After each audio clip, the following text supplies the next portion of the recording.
Thank you for joining me in this presentation on Peacock's Quality Improvement Model, Race Framework and Quality Improvement Tools. My name is Sabina Clapham. I'm Peacock's Quality and Education Manager and University of Wollongong Research Fellow.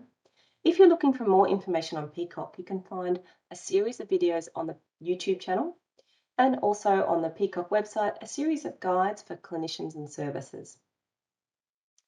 On this slide here, I'm representing the Peacock model for integrated outcome measurement and continuous improvement. At the heart of this is the assessment and response framework. And from those assessment tools come the outcome reports, which are used for systematic quality improvement. The enablers which cut through these circles include facilitation, as internal facilitator from champions or clinical leads, and the external Peacock improvement facilitator. Education, not only on how to use the assessment tools, but also on how to do quality improvement and data literacy to drive systematic improvements. Processes apply to processes for assessment and response, processes for using the outcome reports for improvement, and also governance and data quality. And lastly, quality improvement tools, and I'm going to explain those in this presentation. Peacock has a framework for quality improvement. This framework is called Race to Quality Improvement. It's using Peacock outcome reports to review, act, communicate, and evaluate. The review involves identifying improvement opportunities using review questions called a data dive. Act involves acting on the review through interventions.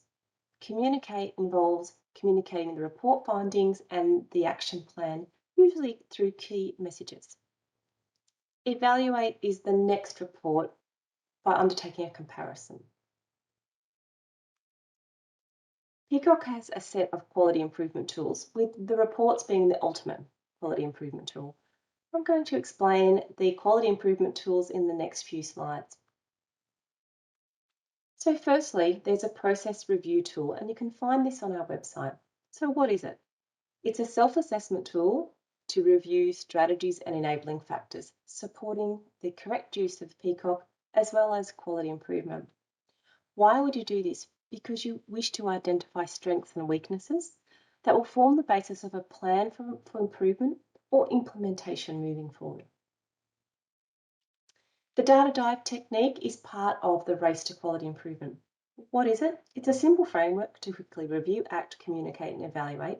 And a data dive can start at a high level, like the dashboard, or a patient level using a supplementary report. So why would you do this? Because you wish to target areas for improvement, finding evidence for an action plan, and communicate the results to stakeholders. On this slide, I'm showing some of the tools that are used to help with the data dive technique. There's a set of review questions, which I'm going to explain with an example at the end of this presentation. And of course, you need your reports. Audit tools are on our website, and these are specifically around correct application of the Peacock Assessment and Response Framework. So what are they? They're retrospective.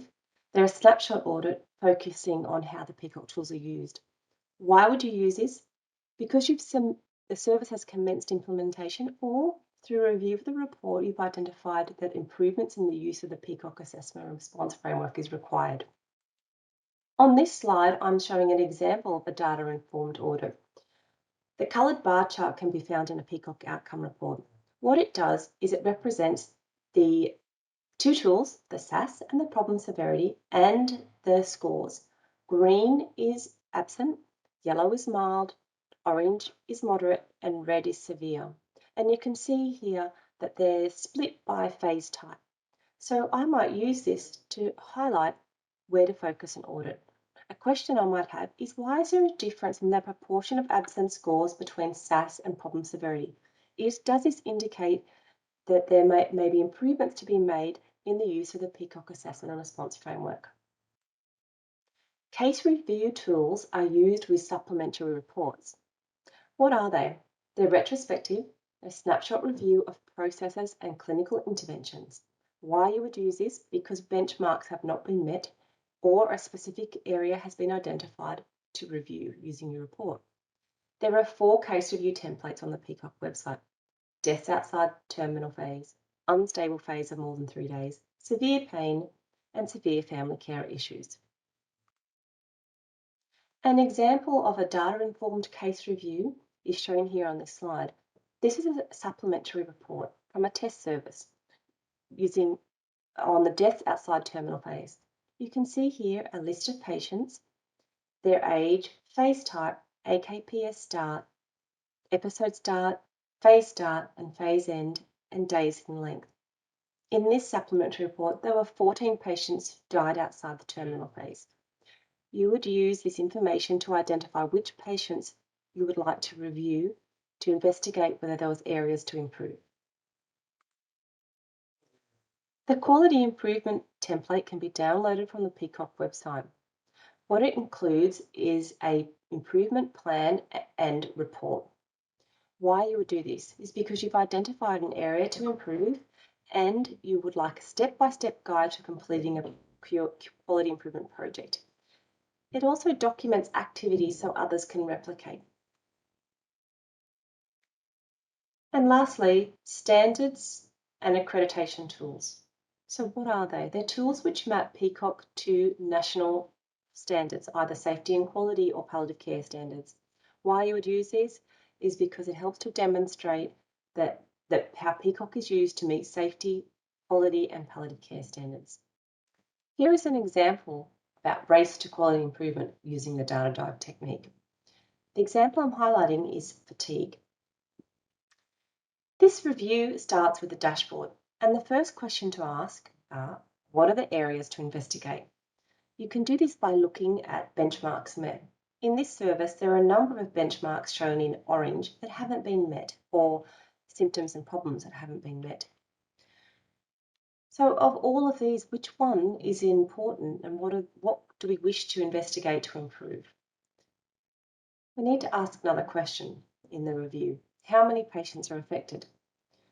On the dashboard, you can find information about the number of assessments or the total outcomes measured and the positive outcome.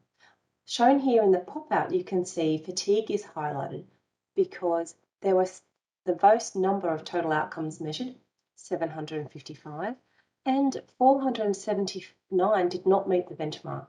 So this question confirms that fatigue out of all these areas is the area to focus on. We want to also ask, how do we compare? By asking this question, you might change your area or your focus for improvement. On this slide, we can see here from the outcome report what's the figure representing the national outcomes. The wave here shows all of the services across the country and their position in benchmarks met. On this slide, the shown in the dot and the triangle is this service's results. And here it confirms that not only did the service inpatient and community not meet the benchmark, but the community outcomes are probably in the last quarter of the country's results. But we want to still ask, have we improved over time? And so on this graph here from the report, we can see change over time. And by asking this question, it confirms that it is an area to focus because there has not been significant improvement over time. And in fact, the last report, there's been a decrease. The next part in RACE is ACT. So in the ACT phase, you are designing and determining what your interventions are going to be. So for this service, they decided that an interdisciplinary approach was required with both physiotherapy and occupational therapy interventions. It involved introducing a referral system and a management plan. Next, information for patients and family caregivers about fatigue, what to expect. Education for the team on patient-reported fatigue, how to ask the questions, and an audit to check compliance to the assessment and response framework. Next is communication, and this is really about understanding and developing key messages. So how to bring the team along by communicating the interdisciplinary approach is required. Measuring patient-reported distress is important. The interventions focus on managing distress. So one of the strategies used in this service was a brochure that was used for staff and for patients and families about rating distress and fatigue. And lastly, evaluate. What data can you use to review improvements? And on this slide, I'm showing the set of reports that can be used to look at the review improvements made. And on the cycle, every 6 months, it's here, benchmarking and structured report feedback. Thank you very much for listening to this presentation. If you're seeking further information, you can contact anyone from Peacock or find information on our website to support this presentation.